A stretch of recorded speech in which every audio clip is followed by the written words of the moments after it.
بسم اللہ الرحمن الرحیم۔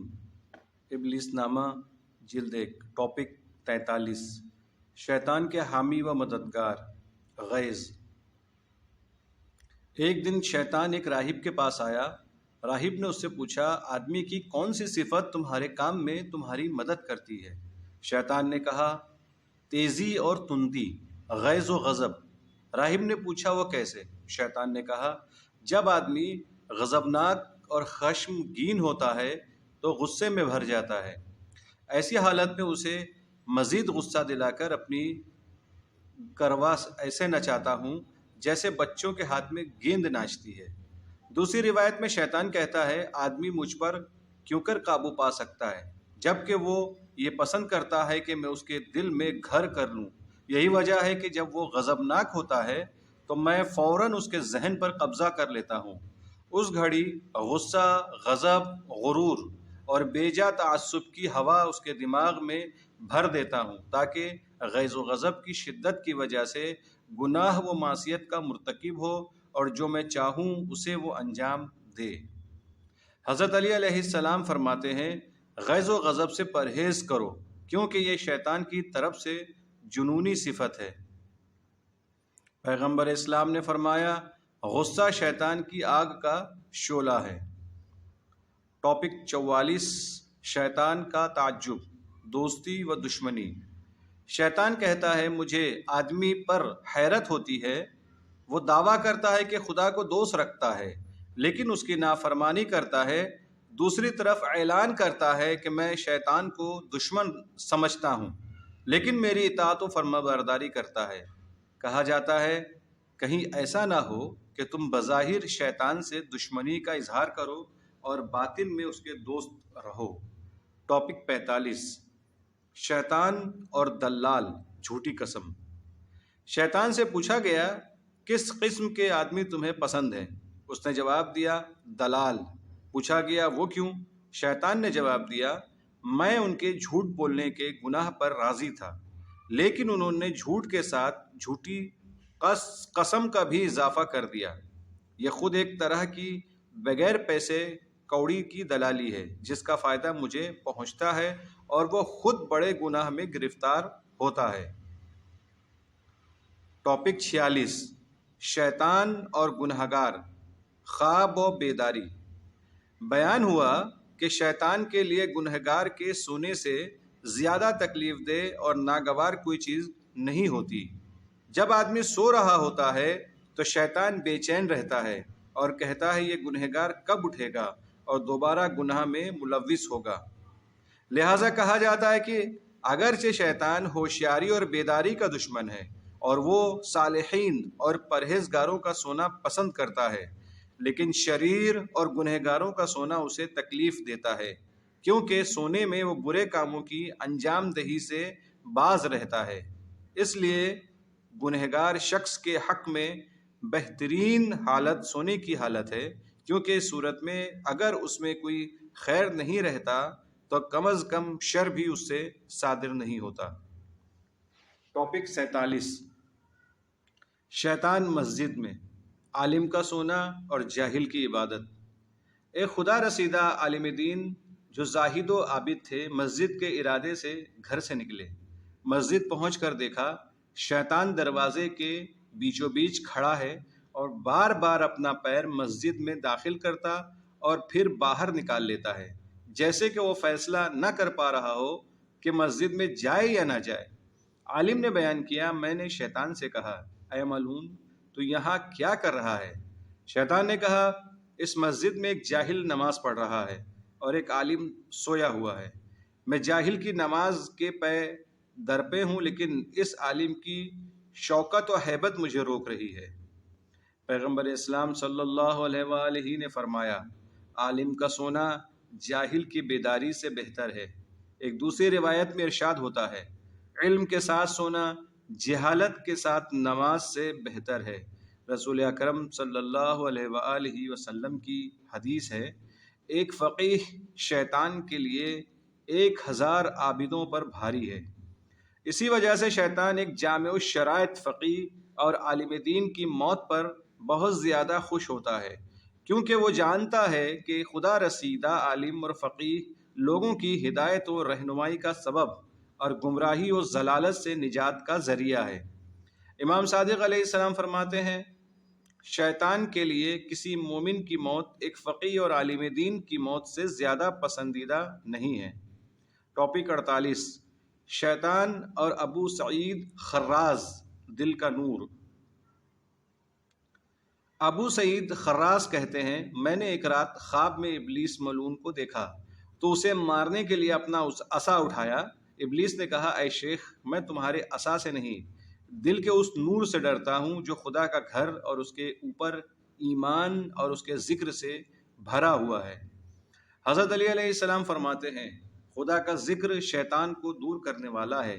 حضرت امیر المؤمنین علیہ السلام نے فرمایا، ذکر خدا کرو، کیونکہ یاد خدا اور ذکر خدا دل کی روشنی اور اس کا نور ہے۔ ٹاپک 49، شیطان کی خوشی، قناعت۔ کہا جاتا ہے کہ شیطان اور اس کے چیلے تین باتوں کے سلسلے میں بہت زیادہ خوش ہوتے ہیں۔ پہلے یہ کہ کوئی مومن ناحق قتل کیا جائے، دوسرے یہ کہ کوئی شخص کفر کی حالت میں اس دنیا سے اٹھ جائے، تیسرے یہ کہ انسان کے دل میں قناعت اور بے نیازی نہ ہو۔ خداوند عالم فرماتا ہے، میں نے آسائش، آرام اور غنا قناعت میں رکھا ہے، لیکن لوگ اسے مال و ثروت کی کثرت میں تلاش کرتے ہیں، یہی وجہ ہے کہ وہ اسے نہیں حاصل کر پاتے۔ ٹاپک 50، شیطان کی عاجزی، مال حرام۔ ابلیس ملعون کہتا ہے، ہر وہ چیز جو مجھے انسان کو بہکانے میں عاجز کرے تو تین چیزوں میں ایک چیز کے ذریعے میں اس سے ہرگز عاجز نہیں ہوتا ہوں۔ نمبر 1، مال کے حلال طریقے سے حاصل کرنے سے۔ 2، مال کے واجبی حقوق خمس زکوٰۃ کے ادا نہ کرنے سے۔ 3، اور مال کو باطل اور حرام چیزوں میں مصرف کرنے سے۔ لہٰذا انسان اگر ان مالی امور میں پھنس جائے اور آلودہ ہو جائے تو اسے یقین کر لینا چاہیے کہ شکاری کے اس جال سے آدمی کے لیے نکلنا آسان نہیں ہے۔ ہوشیار رہو، کہیں تمہارا پیر شیطان کے جال پر نہ پڑ جائے۔ اکثر خدا رسیدہ بزرگ اور علماء فرماتے ہیں، جو شخص مال حرام کی کثافت میں گرفتار ہو جائے وہ پھر کبھی الہام، کار خیر کی طرف فرشتوں کی دعوت اور وسوسہ، برے کاموں کی طرف شیطان کی دعوت میں فرق نہ سمجھ پائے گا، کیونکہ اس کا گوشت، پوست اور ہڈیاں حرام کے ذریعے بڑھی اور مضبوط ہوئی ہیں۔ البتہ چونکہ اس کی مہار شیطان کے ہاتھ میں ہوتی ہے، لہٰذا ہر برے کام کا وہ مرتکب ہوتا ہے، کیونکہ تمام گناہوں کی جڑ مال حرام اور حرام خوری ہے۔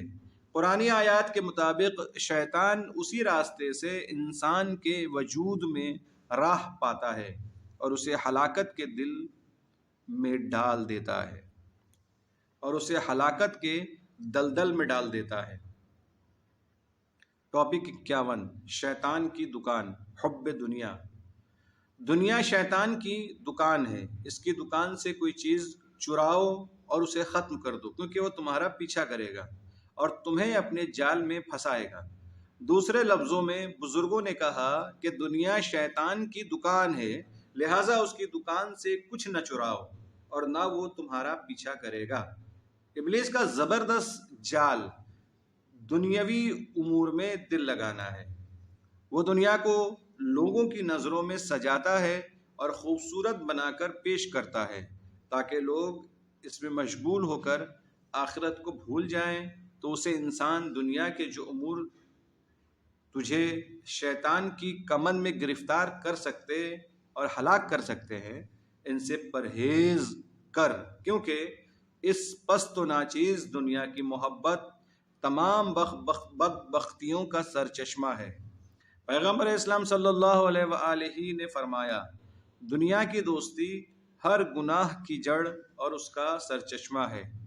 امام موسیٰ کاظم علیہ السلام فرماتے ہیں، دنیا کی دوستی ہر گناہ کی اصل ہے۔ شیخ نجم الدین کبریٰ اپنے رسالے میں فرماتے ہیں، جس زمانے میں میں بزرگ علماء سے کسب فیض کر رہا تھا تو وہ مجھ سے فرماتے تھے گزشتہ زمانے میں شیاطین اور نفس امارہ دین و دیانت کی تھیلی سے کچھ چرا لیتے تھے، اور اس زمانے میں جب کہ انسان کا دین شیاطین اور نفس امارہ کے ہاتھوں میں کھلونا بنا ہوا ہے، تم ان کے ہاتھ سے کچھ چرا لو۔ ہم نے کہا کیا چیز چرائیں؟ فرمایا اپنے عمر کی ایک گھڑی ان سے چرا کر خداوند عالم کی خالص عبادت میں خرچ کر دو۔ ٹاپک 52، شیطان کی شکارگاہ مال و دولت۔ روایت کے مطابق شیطان آدمی کو جس طرح چاہتا ہے اپنے گرد نچاتا ہے، ہر گناہ کی طرف اسے کھینچتا ہے اور تھکا دیتا ہے، پھر مال و دولت کے قریب تاک لگا کر بیٹھ جاتا ہے، اور جیسے ہی انسان مال و دولت تک پہنچتا ہے اس جگہ وہ اس کا گریبان پکڑ لیتا ہے، کیونکہ مال و دولت شیطان کی بہت بڑی شکارگاہ اور بہت کم ایسے لوگ ہیں جو اس تک پہنچ جائیں اور شیطان کے فریب میں نہ آئیں۔ امام باقر علیہ السلام فرماتے ہیں مال و ثروت کی دوستی انسان کے دین و ایمان پر بہت جلد اثر انداز ہوتی ہے، بالکل گوسفند کے گلے میں دو خونخوار بھیڑیوں کی طرح کہ ایک آگے سے حملہ کرے اور دوسرا پیچھے سے حملہ کرے۔ ٹاپک 53، ابلیس کا شکار، دنیا و آخرت والے۔ شیخ ابو سعید ابو الخیر کہتے ہیں اہل دنیا شہوات نفسانی خواہشات کی جال کے ذریعے ابلیس کے شکار ہے، اور آخرت والے حق کے شکار ہے، غم و اندوہ اور آخرت اور لقاء اللہ سے دوری کے ذریعے۔ ہاں اکثر شیطانی وسوسے شہوات اور دنیا کی دوستی کی خاطر ہوتے ہیں۔ ٹاپک 54، شیطان کے جال اور حیلے، غصہ اور شہوت۔ ایک نبی نے ابلیس ملعون سے پوچھا تم کس طرح آدمیوں پر قابو پاتے ہو؟ ابلیس نے جواب دیا غصہ، غیظ، شہوت اور نفسانی خواہشات کے ذریعے۔ ایک دوسرے جملے میں رسول خدا سے نقل ہوا ہے کہ ابلیس ملعون کہتا ہے کہ غصہ، گرمی میرے شکار کے جال اور کمند ہیں جن کے ذریعے میں بہترین لوگوں کا شکار کرتا ہوں اور انہیں جنت میں داخل ہونے والے دروازے سے دور رکھتا ہوں۔ شہوت اور ہوائے نفس کے بارے میں حضرت علی علیہ السلام سے روایت ہے، آپ نے فرمایا شہوتیں شیطان کے شکار کا جال ہے، ہوا اور نفسانی خواہش شیطانی لشکر کے سردار ہیں۔